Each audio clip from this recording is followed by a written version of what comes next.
आप सभी दर्शकों का स्वागत है आपके अपने न्यूज चैनल असंध हलचल हरियाणा में। भारतीय जनता पार्टी केंद्रीय चुनाव समिति ने 67 उम्मीदवारों की लिस्ट जो है जारी कर दी है। लेकिन ख़ास बात यह है कि हरियाणा में असंध की जो सीट है वो हॉट सीट बन चुकी है। उसमें दिग्गज नेता हैं, दिग्गज नेताओं में किसका नाम अनाउंस होगा ये कहा नहीं जा सकता। देर सवेर जो है वो नाम भी अनाउंस होने जा रहेगा। और सबसे पहले मैं बताना चाहूँगा, लाडवा से नायब सिंह सैनी जो कि मुख्यमंत्री हरियाणा सरकार है, कालका से श्रीमती शक्ति रानी शर्मा, पंचकुला से ज्ञानचंद गुप्ता, अम्बाला कैंट से श्री अनिल विज, अम्बाला शहर से असीम गोयल, मुआना से संतोष सरवन और सढौरा से बलवंत सिंह। और इसके अलावा 67 नाम है। बहुत बड़ी लिस्ट है। और ख़ास बात यह है कि असंध और बात करें पुंडरी की, ये दो सीटें ऐसी हैं जो इस समय हरियाणा में बहुत ज़्यादा हॉट हो चुके हैं। पंडित जिलेराम शर्मा का जो नाम है वो देर सवेर अनाउंस होने वाला है, क्योंकि पंडित जिलेराम शर्मा यहाँ से एक बहुत ज़्यादा सुदृढ़ जो है नेता है। तो आपकी राय क्या है वो भी ज़रूर आप बताइएगा। अगले नामों की लिस्ट मैं आपको बताना चाहूँगा। जगाधरी से कंवरपाल गुर्जर, यमुनानगर से घनश्याम दास अरोड़ा, रादौर से श्याम सिंह राणा, शाहबाद से सुभाष करनसाना, थानेसर से सुभाष सुधा, प्योवा से सरदार करमजीत सिंह, गुल्हा से कमल बाजीगर, कलायत से श्रीमती कमलेश डांडा और नीलोखेड़ी से भगवान दास कबीरपंथी, इंद्री से राम कुमार कश्यप, करनाल से जगमोहन आनंद, जो कि बड़ी ही दावेदारी की जा रही थी किसका नाम यहाँ से आएगा। और पानीपत से महिपाल डांडा, गरौंडा से हरविंदर कल्याण, पानीपत शहर से प्रमोद कुमार विज,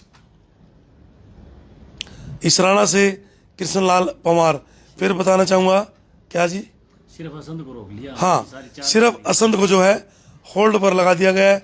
भाई सफेदों से खास बात, राम कुमार गौतम, गोवाना से डॉक्टर अरविंद शर्मा, जेजेपी नेता है। हाँ, जेजेपी नेता है। और टोहाना से जेजेपी से बीजेपी, बिल्कुल जेजेपी से तो देवेंद्र बबली भी तो जेजेपी से आए हैं। इनको टोहाना से दे दिया। सोनीपत निखिल मदान, खरखोदा से पवन खरखोदा, संभाड़का से मनमोहन बड़ाना, और भाई फतेहाबाद से हुड्डा राम बिश्नोई, रतिया से सुनीता दुग्गल। काफ़ी ऐसा है भाई। लेकिन असंध और पुंडरी की जो सीट है वो जो है होल्ड पर लगा दी गई है। अब देखना ये होगा कि क्या होगा। नारनौल से कैप्टन अभिमन्यु जो पिछली बार हार गए थे, हाँसी से विनोद ब्याना, और इसके अलावा आदमपुर से भव्य बिश्नोई, रतिया से शिषपाल काम्बोज। लेकिन फिर बताएंगे असंध को होल्ड पर लगा दिया गया है। भाई लिस्ट है, लिस्ट डाल रखी है, पढ़ लो। लेकिन असंध की वेट कर रहे हैं हम। असंध से भाजपा का दावेदार कौन होगा? हाँ, महामुकाबला होने जा रहा है। बताना चाहूँगा कि देर सवेर पंडित जिलेराम शर्मा का नाम जो है अनाउंस होने वाला है। भाई किसी और का नाम अनाउंस भी हो जाएगा तो उम्मीद ये लगाई जाती है 11 बजे तक भाजपा को उसमें हार का मुंह देखना पड़ेगा। ये बिल्कुल कंफर्म है। आपकी राय क्या है कमेंट में ज़रूर बताइएगा। बने रहिएगा असंध हलचल। यदि आप कहें तो सभी के नाम ले लेता हूँ, छोटी सी लिस्ट रहेगी। बरवाड़ा से रणबीर गंगवा, हिसार से कमल गुप्ता। हिसार से कमल गुप्ता भी है, मतलब ये अंदाज़ा लगाया जाता है कि हार का मुंह देखना होगा।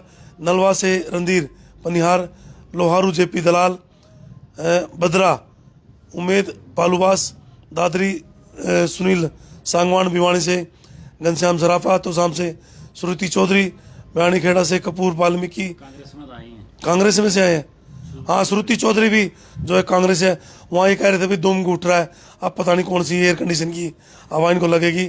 भवानी खेड़ा से कपूर वाल्मीकि, मैम दीपक हुड्डा, ये एक स्पोर्ट्समैन है दीपक हुड्डा, गढ़ी सांपला, मंजू हुड्डा, कलानौर से रेनू डाबरा, बहादुरगढ़ से दिनेश कौशिक पुंडरी पुंडरी वाले लेके क्या पुंडरी वाले को लेके पुंडरी वाले दिनेश कौशिक को बहादुरगढ़ समस्या पर है, क्योंकि ये बताया जा रहा है कि जाम्बा को जो है शायद पुंडरी से दे रहे हैं। अपने नेताओं को बचाने की वो कर रहे हैं। बिल्कुल बिल्कुल। बादली से ओम प्रकाश धनखड़, जज्जर से कप्तान बिरदाना, बेरी से संजय कबराना, अटेली से कुमारी आरती सिंह, नागल चौधरी से अभय सिंह यादव, कोसली से अनिल दिहिन्ना, रेवाड़ी से लक्ष्मण सिंह यादव, बादशाहपुर से राव नरवीर सिंह, गुड़गांव मुकेश शर्मा, सोहना से तेजपाल तंवर, पलवल गौरव गौतम, परथला टेक्स चंद शर्मा और बल्लभगढ़ मूलचंद शर्मा, फरीदाबाद से विपुल गोयल, तिंगाव से राजेश नागर और असंध और अभी पुंडरी को छोड़ दिया गया है, क्योंकि यहाँ दिग्गज नेताओं की ज़रूरत है। सपनों में काफ़ी लोग सोच रहे होंगे, लेकिन जो सपनों में सोच रहे हैं वो सिर्फ 11 बजे तक की गिनती पूरा नहीं कर सकते, चाहे वो कितना जोर लगा ले। भाई कह रहे हैं सभी तो से गई बीजेपी, भीतरघात का कहीं ना कहीं सामना करना पड़ेगा। बिल्कुल बिल्कुल। अंदाज़ा ये लगाया जा रहा है कि भीतरघात का भी जो है सामना करना पड़ेगा, और इन सीटों में से मुश्किल से 22 या 23 सीटें जो है बीजेपी जीत सकती है। इसके अलावा हार का सामना बीजेपी को करना पड़ेगा। बहुत बड़ा ये एक सर्वे है जो है हमने निकाला है। असम से भी यदि उन्हीं नेताओं को दे दी जो सिर्फ 11 बजे तक रुकेंगे, तो ये आप समझ सकते हैं कि अपनी सीटों को बीजेपी मुकम्मल अच्छे तरीके से दे। कांग्रेस की सीट जब तक नहीं आती तब तक आपसे एक छोटा सा ब्रेक लेंगे। बने रहिएगा, जुड़ेगा। साध्वी देवा ठाकुर ने कहा दृष्टि साफ करो, लेकिन हाँ, साध्वी देवा ठाकुर का बड़ा बयान था कि बीजेपी को दृष्टि साफ करनी चाहिए, लेकिन वो लगता नहीं कि अच्छे तरीके से साफ हुई है। बीजेपी को लगता है कि अब की बार शायद 75 पार नहीं, सिर्फ 20 पार, और शायद हरियाणा में बीजेपी अपनी सत्ता दोबारा नहीं ला सकती। जो फेरबदल की हवा लगातार नजर आ रही थी कि कांग्रेस का एक तरफा माहौल जो है नजर आ रहा था, वो शायद आपके इन तस्वीरों में नजर आएगा। बहुत बहुत शुक्रिया।